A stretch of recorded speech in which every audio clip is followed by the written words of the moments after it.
요 삼성 바이오로직스에 대해서 집행이 잠정으로 중지된다라고 법원이 결정한 사안에 대해서 참여연대 경제금융센터 소장 김경률 소장 연결해 보겠습니다. 안녕하세요. 예, 안녕하세요. 반갑습니다. 네, 저희가 이건 잠깐 미리로, 왜냐하면 아직은 뭐 본안 소송은 아니니까요. 근데 이제 이 결정이 가진 예. 문제점은 짚어 두고 가야 될 것 같아서 연결했습니다. 예. 가장 거슬리는 대목이 어디입니까? 예, 소장님 보시기에. 먼저 계속 반복하고 있는데요. 판결문 중에 이 사건의 주요 쟁점을 2012년부터 2014년까지 주식과 관련한 회계 처리다 이렇게 적고 있습니다. 요거 그 핵심적인 문구죠, 사실. 맞습니다. 예. 네네. 이걸 이제 우리가 계속 하던 대로 이제 비유를 해보자면 뭐 이렇게 살인죄로 기소된 피의자에 대해서 주거 침입죄를 지금 논하고 있는 상황이거든요. 뭐냐면 지금 우리가 금감원과 감리위, 증선이 총 모두 5차례 판단을 했었는데 네. 그때 그 고의적인 분식이라고 판단했던 것은 어떤 사안이냐면 2015년 회계 변경이 완전 자본 잠식을 숨기기 위한 고의적인 회계 사기라는 거였습니다. 그렇죠. 사기죠, 이거. 예. 예, 맞습니다. 2015년 예. 회계 변경. 회사가 깡통이 됐는데 그렇죠. 돈을 많이 번 것처럼 사기를 친 거 네네. 아닙니까? 예. 예. 그런데 지금 판결문에서는 2012년부터 2014년까지요? 주식 관련 회계 처리다. 이게 좀 뜬금없는 얘기인데 뉴스공장을 계속 들으신 분들은 작년 6월경에 우리가 어떤 걸 우리 공장장님과 논의했었냐면 1차 증선이 결정 때 이거 말이 안 되지 않냐 할 때. 예. 맞습니다. 예. 1차 증선이 때 어떤 이유로 금감원에 돌려보냈냐면 야 지금 금감원 너희가 판단한 내용은 2012년부터 2014년까지 회계 처리에 대해서 판단을 내리지 않았다. 예. 그리고 그때 이제 공장장님과 제가 논의했던 결과는 뭐였냐면 어떤 식으로 결론이 나든 2012년부터 2014년까지 회계 처리라는 것은 전혀 영향을 미치지 않는다였거든요. 이게 삼성이 2015년 그 회계 분실을 빠져나가기 위해서 들이댔던 논리 아닙니까 이게? 그렇습니다. 맞습니다. 예. 그리고 금감원은 전혀 중요하지 않다라고 생각했기 때문에 처음에는 거부했었다가 그리고 이제 어떤 최종적인 증선위의 판단 때문에 다시 이제 재차 2차 감리를 했던 거죠. 예.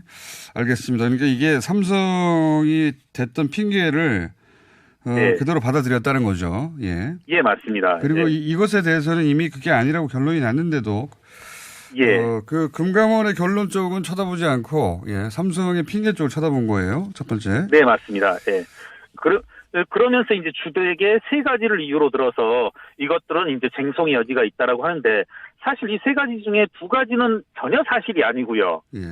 어떤 내용들이 있냐면 최초의 금감원 감리에서는 2012년부터 2014년까지 회계 처리가 맞다라고 판단했다. 이런 구절이 나오는데 맞다란 판정을 내린 적이 없습니다. 그에 대한 판단은 중요하지 않기 때문에 금감원이 내리질 않았던 거죠. 그런데 마치 2012년부터 2014년까지 금감원도 최초에는 맞다라고 판정했다. 이런 식으로 써놓고요. 사실관계도 그다음에 틀렸고. 이제 네네네 사실관계가 틀렸고요. 그리고 이제 뭐 첫 번째 드는 것은 참여연대가 당시 1차 질의를 했을 때 금감원도 맞다라고 했었다고 했는데 그것도 역시 사실과 부합하지 않습니다. 네.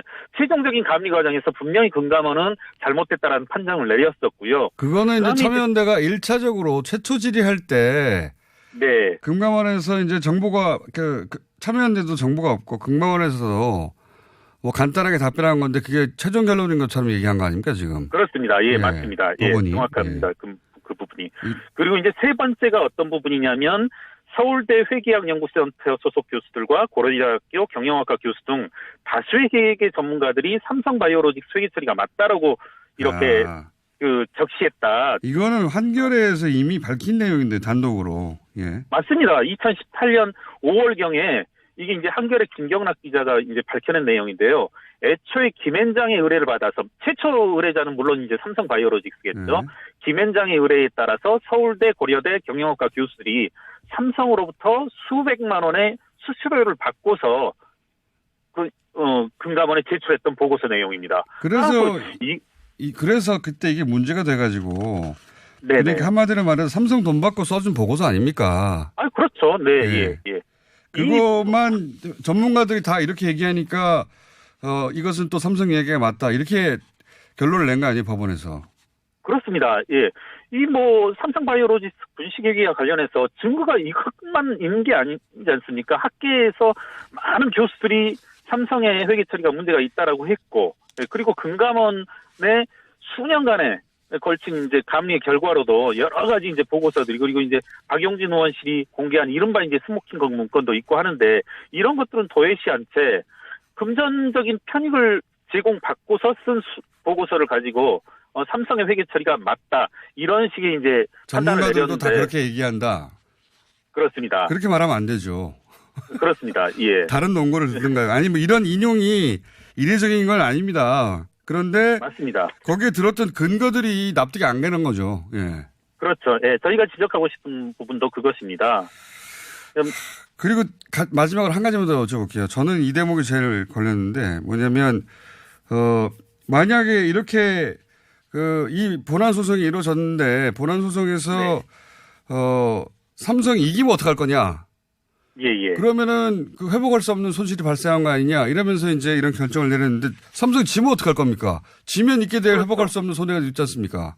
네네네.